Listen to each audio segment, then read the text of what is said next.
जम्मू कश्मीर में 2 अलग अलग एनकाउंटर में सुरक्षा बलों ने कुल 5 आतंकियों को मार गिराया। पुलवामा के पुचल इलाके पर बुधवार और गुरुवार को दरमियानी रात पर आतंकियों और सुरक्षा बलों के बीच में मुठभेड़ हुई। कमिश्नर आईजीपी विजय कुमार ने बताया कि 24 घंटे में हमारे सुरक्षा बलों ने 5 आतंकियों को मार गिराया। विभागों के बंटवारे के बाद प्रधानमंत्री नरेंद्र मोदी ने आज कैबिनेट और काउंसिल ऑफ मिनिस्टर्स दोनों की बैठक बुलाई है। नए मंत्रियों के साथ होने वाली पहली इस बैठक में प्रधानमंत्री नरेंद्र मोदी अहम फैसले कर सकते हैं। शाम 5 बजे से प्रधानमंत्री नरेंद्र मोदी की अध्यक्षता में कैबिनेट की बैठक होगी। इसके बाद शाम 7 बजे से मंत्रिपरिषद की बैठक होगी, जिसमें कैबिनेट, स्वतंत्र प्रभार और राज्य मंत्री हिस्सा लेंगे। मंत्रिपरिषद की बैठक में प्रधानमंत्री नरेंद्र मोदी सरकार का विजन शेयर करेंगे। बता दें कि आज नए मंत्रियों के साथ बैठक के बाद पीएम मोदी बड़ा फैसला ले सकते हैं। कैबिनेट विस्तार के 2 घंटे के अंदर ही पीएम मोदी ने नई टीम को विभागों का जिम्मा भी सौंपना शुरू कर दिया। पीएम ने कांग्रेस से बीजेपी में आए एमपी के बड़े नेता ज्योतिरादित्य सिंधिया को नागरिक एवं उड्डयन मंत्रालय का जिम्मा सौंपा। इसके पहले सिंधिया को बीजेपी ने राज्यसभा भेजा था। सरकार के विजन को जमीन पर उतारने का जिम्मा शाह को प्रधानमंत्री नरेंद्र मोदी ने कैबिनेट विस्तार के पहले नया मंत्रालय मिनिस्ट्री ऑफ कोऑपरेशन बनाया, यानी सहकारिता मंत्रालय दिया गया। मोदी सरकार इस मंत्रालय के जरिए अपने सहकार और समृद्धि के विजन को साकार करेगी। वहीं अनुराग ठाकुर को सूचना प्रसारण और युवा एवं खेल मंत्रालय का जिम्मा सौंपा गया है। इसके पहले अनुराग वित्त राज्य मंत्री थे। आज अनुराग ठाकुर ने पदभार भी ग्रहण किया। वहीं मोदी कैबिनेट में किरण रिजिजू को कानून एवं न्याय मंत्री बनाया गया। इससे पहले यह मंत्रालय रविशंकर प्रसाद के पास था। मोदी कैबिनेट में धर्मेंद्र प्रधान को नई जिम्मेदारी सौंपी गई। धर्मेंद्र प्रधान को शिक्षा और कौशल विकास मंत्रालय का जिम्मा सौंपा गया। पहले यह मंत्रालय रमेश पोखरियाल निशंक के पास था।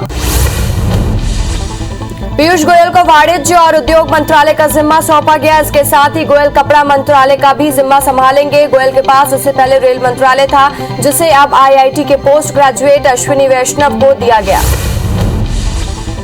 मोदी कैबिनेट में एलजेपी नेता पशुपति पारस को खाद्य प्रसारण मंत्री बनाया गया है। बता दें कि पशुपतिनाथ पारस को कुछ दिन पहले एलजेपी में सांसद दल का नेता चुना गया था। केंद्रीय मंत्री अश्विनी वैष्णव ने रेल मंत्रालय का पदभार संभाल लिया है। मोदी कैबिनेट में अश्विनी वैष्णव को रेल मंत्रालय की जिम्मेदारी दी है। उन्हें आईटी मंत्रालय की भी जवाबदारी दी गई है। मध्य प्रदेश में सत्ता और बीजेपी संगठन का फीडबैक लेने के लिए एक बार फिर से संघ के बड़े नेता मध्य प्रदेश के प्रवास पर आने वाले हैं। आरएसएस की कार्यसूची में मध्य प्रदेश इस समय सबसे ऊपर है। आरएसएस प्रमुख मोहन भागवत आज चित्रकूट पहुंचेंगे। वे 6 दिन तक यानी 13 जुलाई तक मध्य प्रदेश में रहेंगे। इसके बाद 14 जुलाई को संघ के सरकारवाह दत्तात्रेय होसबोले के भोपाल आएंगे। हिमाचल प्रदेश के 6 बार मुख्यमंत्री रहे कांग्रेस के दिग्गज नेता वीरभद्र सिंह का निधन हो गया है। 87 साल की उम्र में आज सुबह करीब 4 बजे शिमला में आखिरी सांस ली है। वीरभद्र सिंह ने 2 बार कोरोना को हराया था और 9 बार विधायक और 5 बार सांसद रह चुके हैं। वीरभद्र सिंह यूपीए सरकार में भी केंद्रीय कैबिनेट मंत्री रहे। पीएम मोदी ने हिमाचल प्रदेश के पूर्व सीएम वीरभद्र सिंह के निधन पर शोक व्यक्त किया है। उन्होंने कहा कि वीरभद्र सिंह जी का लंबे राजनीतिक जीवन था। उनके पास समृद्धि, प्रशासनिक और विद्याई अनुभव था।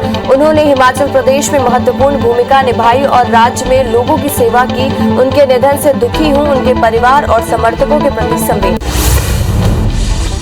पेट्रोल और डीजल के दाम में आज फिर से बढ़ोतरी हुई है। इंडियन ऑयल की वेबसाइट से प्राप्त हुई जानकारी के अनुसार 4 प्रमुख महानगरों में आज पेट्रोल 31 से 39 पैसे प्रति लीटर और डीजल 9 पैसे से लेकर 15 पैसे प्रति लीटर तक महंगा हुआ है। इसके साथ ही अब देश भर में पेट्रोल और डीजल का भाव नए रिकॉर्ड स्तर पर पहुंच गया है।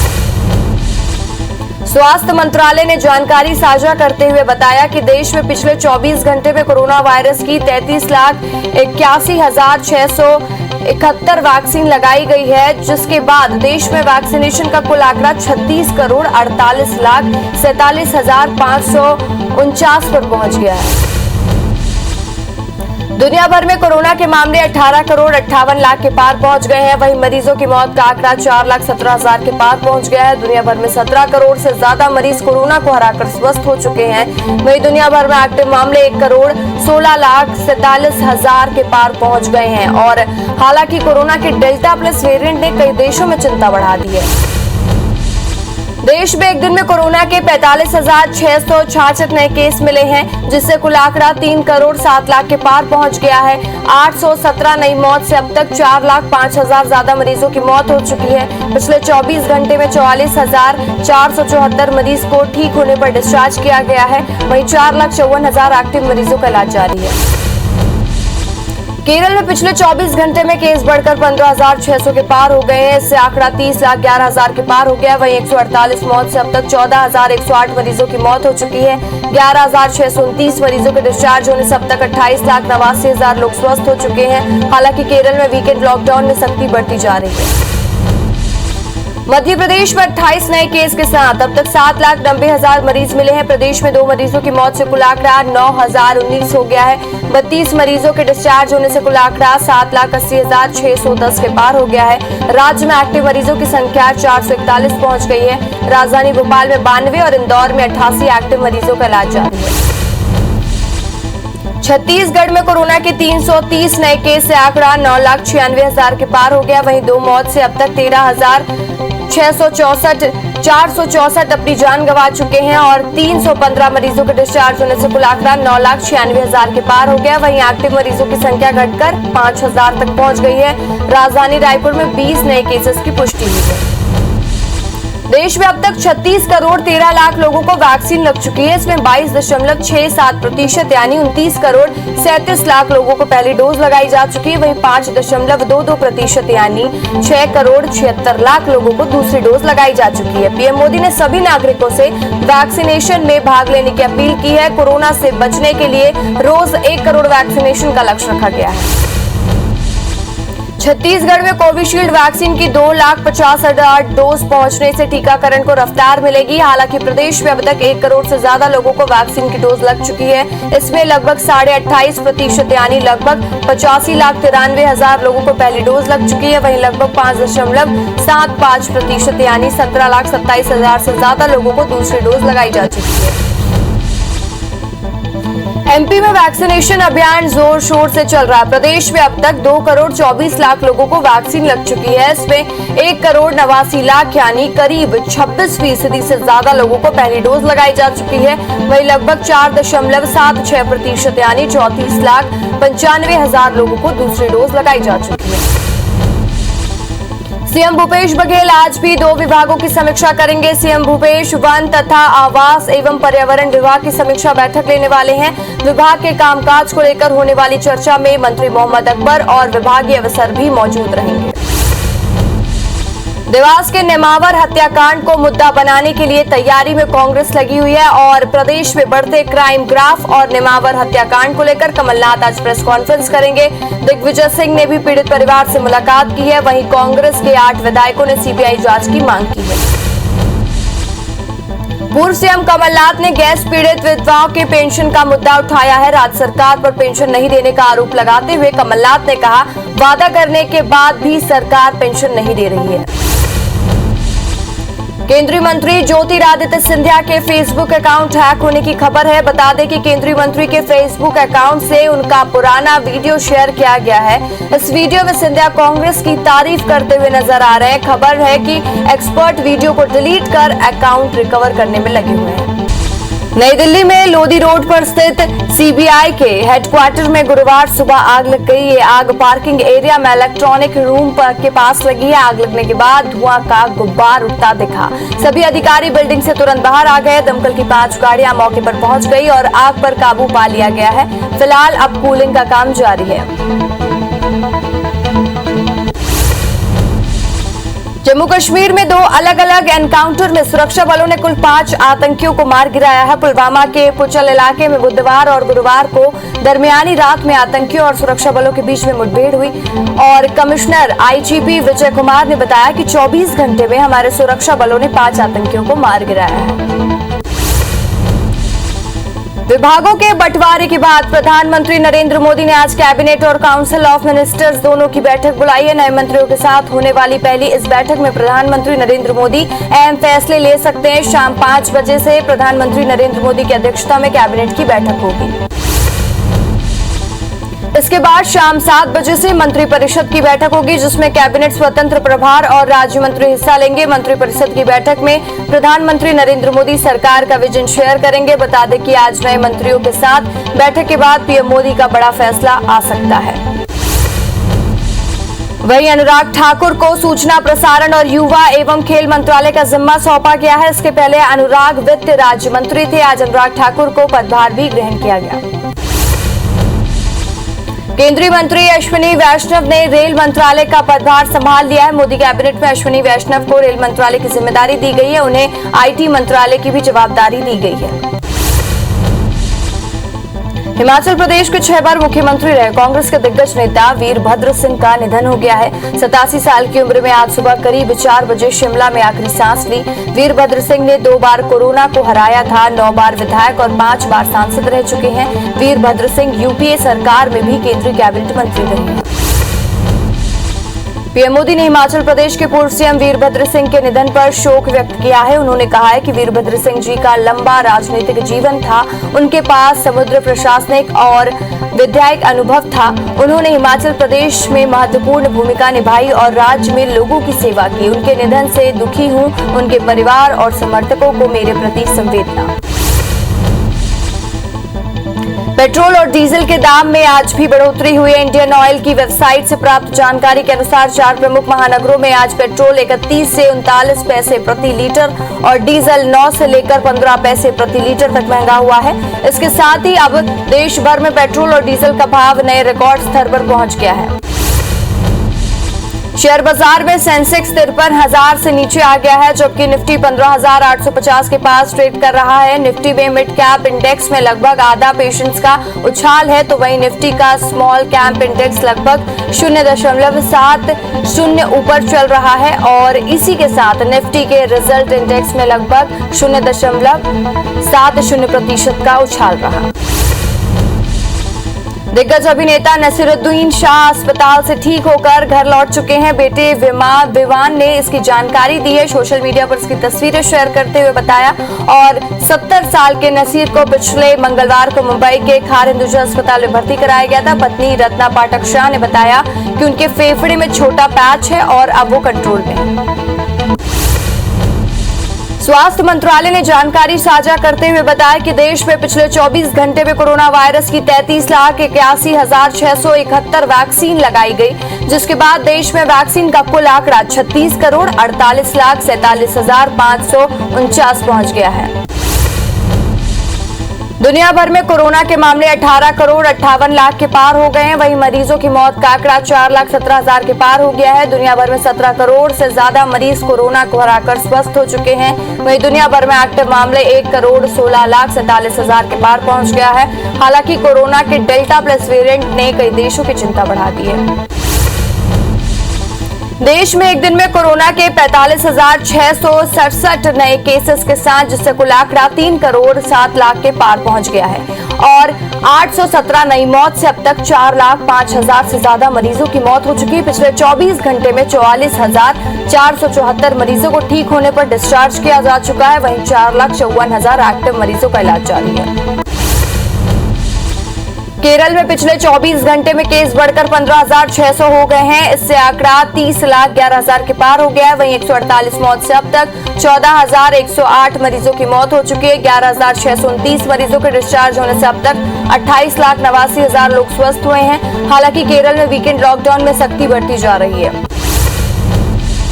मध्य प्रदेश में 28 नए केस के साथ अब तक 7,90,000 मरीज मिले हैं। प्रदेश में 2 मरीजों की मौत से कुल आंकड़ा 9,019 हो गया है। 32 मरीजों के डिस्चार्ज होने से कुल आंकड़ा 7,80,000 के पार हो गया है और 610 के पार हो गया और राज्य में एक्टिव मरीजों की संख्या 441 पहुंच चुकी है। राजधानी भोपाल में 92 और इंदौर में 88 एक्टिव केसेस का इलाज जारी है। छत्तीसगढ़ में कोरोना के 330 नए केस से आंकड़ा 9,96,000 के पार हो गया है। वहीं सिर्फ 2 मौत से अब तक 464 लोग अपनी जान गंवा चुके हैं। 315 मरीजों के डिस्चार्ज होने से कुल आंकड़ा 9,96,000 के पार हो गया। वहीं एक्टिव मरीजों की संख्या घटकर 5,000 तक पहुंच गई है। राजधानी रायपुर में 20 केसेस की पुष्टि हुई है। देश में अब तक 36 करोड़ 13 लाख लोगों को वैक्सीन लग चुकी है। इसमें 22.67% यानी 29 करोड़ 37 लाख लोगों को पहली डोज लग चुकी है। वहीं 5.22% यानी 6 करोड़ 76 लाख लोगों को दूसरी डोज लगाई जा चुकी है। पीएम मोदी ने सभी नागरिकों से वैक्सीन में भाग लेने की अपील की है। कोरोना से बचने के लिए रोज 1 करोड़ वैक्सीनेशन का लक्ष्य रखा गया है। छत्तीसगढ़ में कोविशील्ड वैक्सीन के 2,50,000 डोज पहुंचने से टीकाकरण को रफ्तार मिलेगी। हालांकि प्रदेश में अब तक 1 करोड़ से ज्यादा लोगों को वैक्सीन की डोज लग चुकी है। इसमें लगभग 28.5% यानी लगभग 85,93,000 लोगों को पहली डोज लगाई जा चुकी है। वहीं लगभग 5.75% यानी 17,27,000 लोगों को दूसरी डोज लगाई जा चुकी है। एमपी में वैक्सीनेशन अभियान जोर शोर से चल रहा है। प्रदेश में अब तक 2 करोड़ 24 लाख लोगों को वैक्सीन लग चुकी है। इसमें 1 करोड़ 89 लाख यानी करीब 26% से ज्यादा लोगों को पहली डोज लग चुकी है। वहीं लगभग 4.76% यानी 34,95,000 लोगों को दूसरी डोज लगाई जा चुकी है। मंगूभाई छगनभाई पटेल आज मध्य प्रदेश के राज्यपाल पद की शपथ लिए और आज एमपी के तीसरे राज्यपाल के रूप में मंगूभाई पटेल ने शपथ ली है। इसके पहले भोपाल पहुंचने पर सीएम शिवराज सिंह चौहान, नरोत्तम मिश्रा और राज्यपाल आनंदीबेन पटेल ने उनका स्वागत किया था। केंद्रीय मंत्री ज्योतिरादित्य सिंधिया के फेसबुक अकाउंट हैक होने की खबर है। बता दें कि केंद्रीय मंत्री के फेसबुक अकाउंट से उनका पुराना वीडियो शेयर किया गया। इस वीडियो में सिंधिया कांग्रेस की तारीफ करते हुए नजर आए और खबर लगते ही एक्सपर्ट वीडियो को डिलीट कर अकाउंट रिकवर करने में लगे हुए हैं। सर्व आदिवासी समाज के अध्यक्ष को लेकर पूर्व आईएएस वीपीएस नेताम और पूर्व सांसद सोहन पोटाई का बीच इनमें विवाद हो गया और नेताम के अनुसार सोहन पोटाई खुद को अध्यक्ष होने का भ्रम फैला रहे हैं। उनके समर्थकों ने नया चुनाव भी स्थगित करा दिया था। वहीं नया चुनाव होने तक नेताम के नेतृत्व में कार्यकारिणी का गठन हुआ, मगर पोटाई का दावा है कि सभी ब्लॉक अध्यक्षों ने उन्हें अध्यक्ष चुना है। भानु प्रतापपुर में छत्तीसगढ़ आम आदमी पार्टी का 1 दिवसीय कार्यकर्ता सम्मेलन हुआ, जिसमें प्रदेश अध्यक्ष कोमल भूपेंडी और छत्तीसगढ़ सह प्रभारी ने छत्तीसगढ़ साउथ जोन, राजनांदगांव और बस्तर लोकसभा में कार्यकर्ताओं में जोश और उमंग भरा। साथ ही राज्य के विकास को लेकर कांग्रेस और भाजपा पर जमकर निशाना साधा। प्रदेश में आगामी नगरीय निकाय चुनाव से पहले शिवराज सरकार ने मास्टर स्ट्रोक खेला है। मध्य प्रदेश के 6,846 अवैध कॉलोनी को वैध करने का फैसला लिया गया है। कॉलोनियों में वैध होने के लाखों लोगों को फायदा होगा। इन कॉलोनी में विकास कार्य हो सकेंगे। यहां रहने वाले होम लोन के साथ निगम के अपने मकान के नक्शे भी पास करवा सकेंगे। ज्योतिरादित्य सिंधिया को केंद्र में मंत्री बनाए जाने के बाद ग्वालियर के कांग्रेस के विधायक सतीश खरवार ने बड़ा बयान दिया है। सतीश खरवार ने कहा है कि अब चंबल में वर्चस्व की लड़ाई शुरू हो गई है। सिंधिया और नरेंद्र सिंह तोमर के कार्यकर्ता अपने नेता से के वर्चस्व की लड़ाई लड़ेंगे, क्योंकि दोनों ही नेता चंबल से संबंध रखते हैं। छत्तीसगढ़ जनता कांग्रेस जोगी के प्रदेश अध्यक्ष अमित जोगी उसाड़ के नफटोला इलाके में हाथी प्रभावित क्षेत्र में दौरा किए और पीड़ित परिवार से मुलाकात कर नुकसान का जायजा लिया। इसके साथ ही अमित जोगी ने प्रभावित लोगों को जल्द राहत राशि मुहैया कराने के और वन विभाग से अपील की है। बता दें कि पिछले 1 सप्ताह से हाथियों ने कई घरों और फसल को नुकसान पहुंचाया है।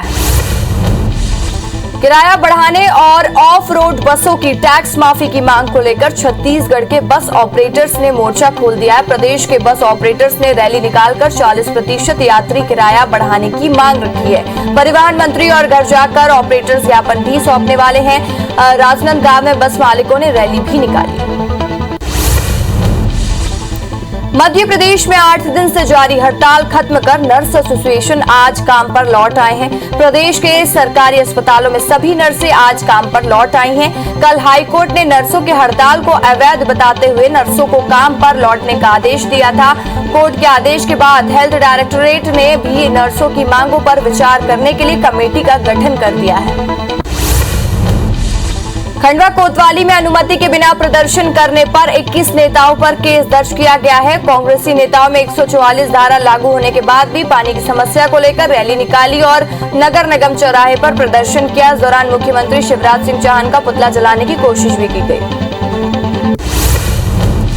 जबलपुर हाईकोर्ट के डुमनापेर खंडारी जल ग्रहण क्षेत्र में स्पोर्ट सिटी समेत सभी कार्यों के निर्माण पर रोक लगा दी गई है। सिर्फ डुमना एयरपोर्ट में विस्तारीकरण को छूट दी गई है। वहीं हाईकोर्ट ने प्रोजेक्ट्स को शिफ्ट करने को लेकर सरकार से जवाब मांगा है। हाईकोर्ट ने 2 अगस्त को अगली सुनवाई रखी है।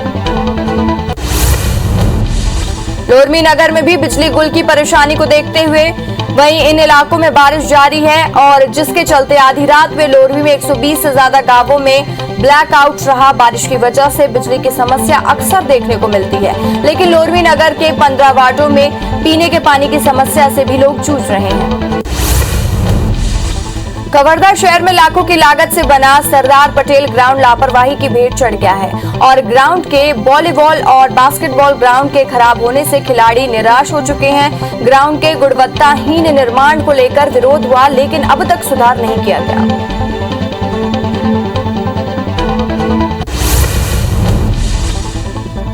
बिलासपुर के एनटीपीसी सीपत प्लांट के यूनिट 5 में बॉयलर में ब्लास्ट हो गया। इसमें 500 मेगावाट का यूनिट ठप हो गया। हादसे में पेंट हाउस की छत को भी नुकसान पहुंचा है। वहीं प्लांट प्रबंधन पर मामला दबाने का आरोप लगा है। मऊ के कंचन विहार कॉलोनी में गैस की टंकी फटने से कई लोग घायल हो गए। सभी घायलों को इलाज के लिए अस्पताल में भर्ती कराया गया। घटना के बाद प्रशासन और पुलिस की टीम मौके पर पहुंची और जांच में जुट गई है। रतलाम में महिला एसआई ने जहर पीकर खुदकुशी कर ली। कविता सोलंकी स्टेशन रोड थाने में महिला डेस्क प्रभारी थी। बुधवार को छुट्टी से लौटकर कविता ने सरकारी आवास में जहर खा लिया था। निजी अस्पताल में इलाज के दौरान उसने दम तोड़ दिया। आत्महत्या की वजह का खुलासा नहीं हो पाया। बिलासपुर जिले के सीपत थाना क्षेत्र में नीरतू गांव पर करंट लगने से 1 साल की बच्ची की मौत हो गई। दरअसल हादसे के वक्त बच्ची का पिता घर से बाहर था और बच्ची की मां सो रही थी। इसी दौरान घर के कूलर में बच्ची को करंट लग गया, जहां बलौदा अस्पताल में बच्ची को मृत घोषित कर दिया गया।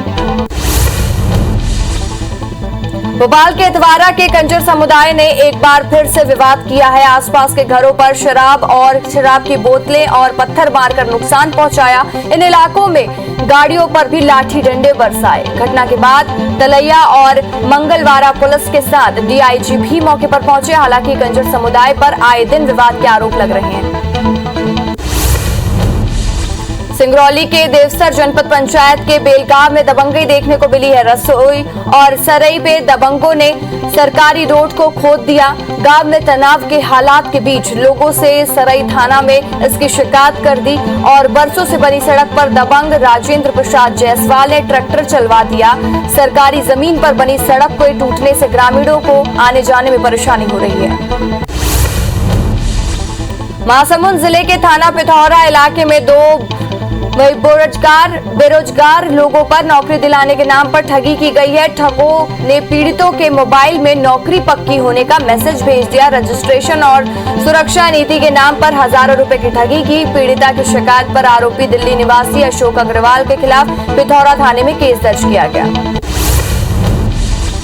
भोपाल पुलिस 500 से ज्यादा यानी 3 करोड़ के वाहन चोर गिरोह की तलाश कर रही है। दरअसल भोपाल में 173 दिन में वाहन चुराने वाले 5,60,000 के इनामी चोरों की जानकारी जुटाने में लग गई है पुलिस। इनके ठिकानों पर पोस्टर चिपकाए जा रहे हैं। पुलिस ने वाहन चोरी के 67 डार्क स्पॉट नोटिस किए हैं। वहीं वाहन चोरों की सीसीटीवी तस्वीरों को मिलाकर फोटो कोलाज भी बनाया गया है। रायपुर में एटीएम में गड़बड़ी पर पैसे निकालने वाला गैंग सक्रिय है।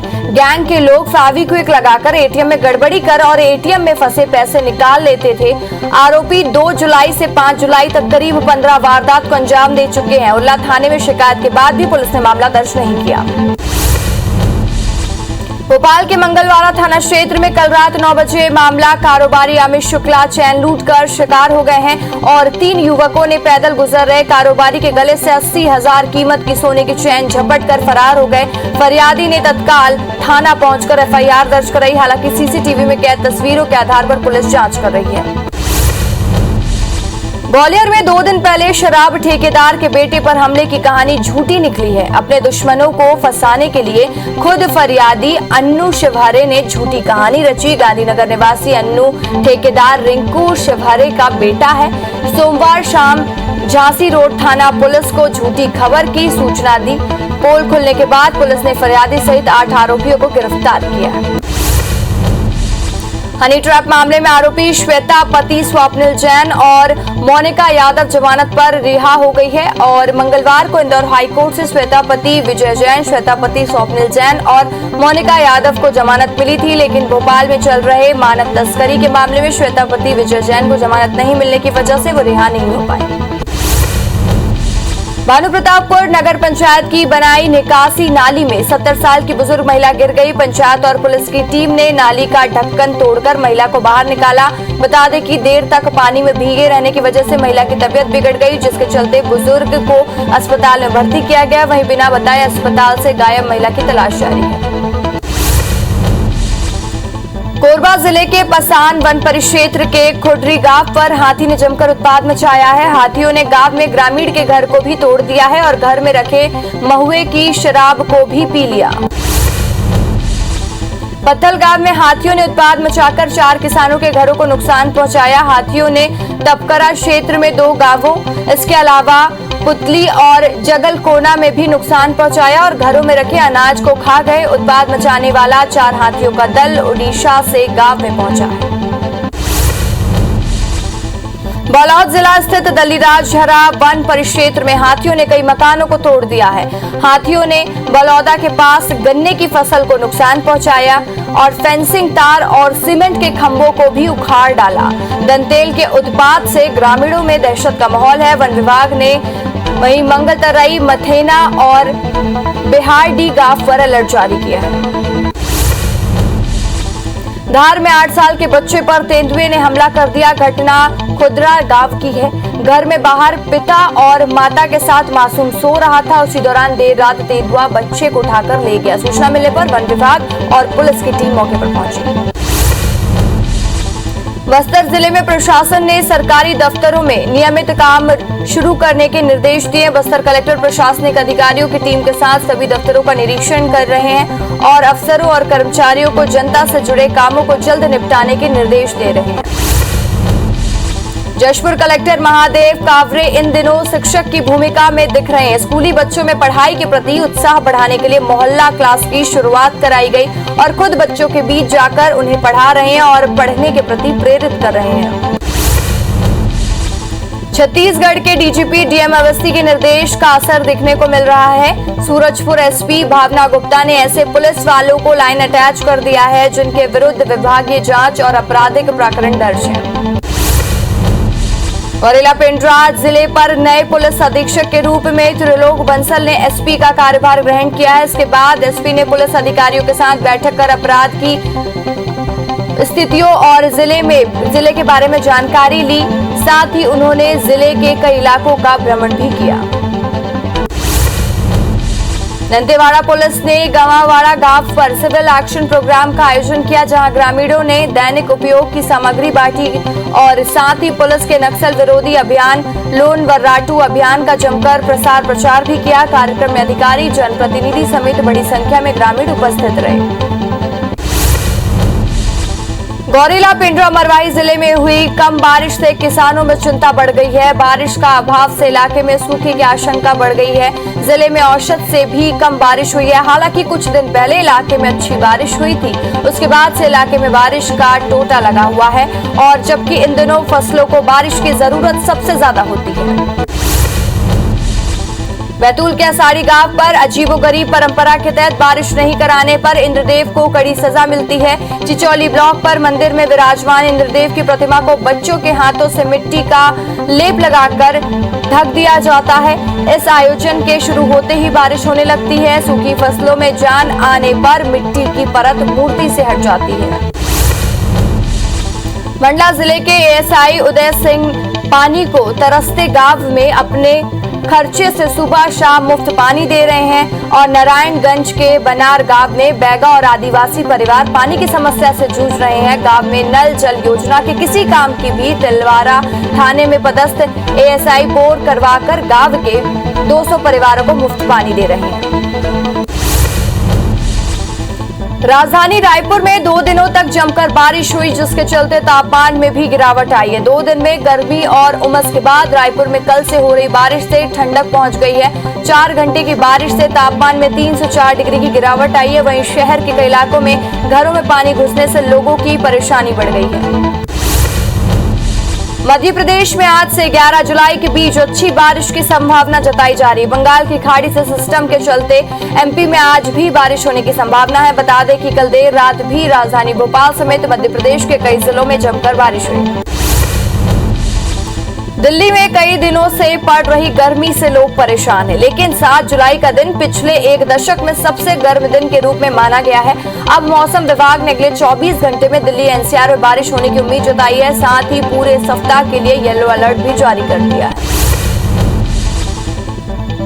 टेनिस चैंपियनशिप में जोकोविच 9वीं बार सेमीफाइनल में पहुंच गए हैं। सर्बिया के वर्ल्ड नंबर जोकोविच ने क्वार्टर फाइनल में हंगरी को मार्टिन फोकोविस को हराया है। जोकोविच करियर में 5 बार ये खिताब जीत चुके हैं।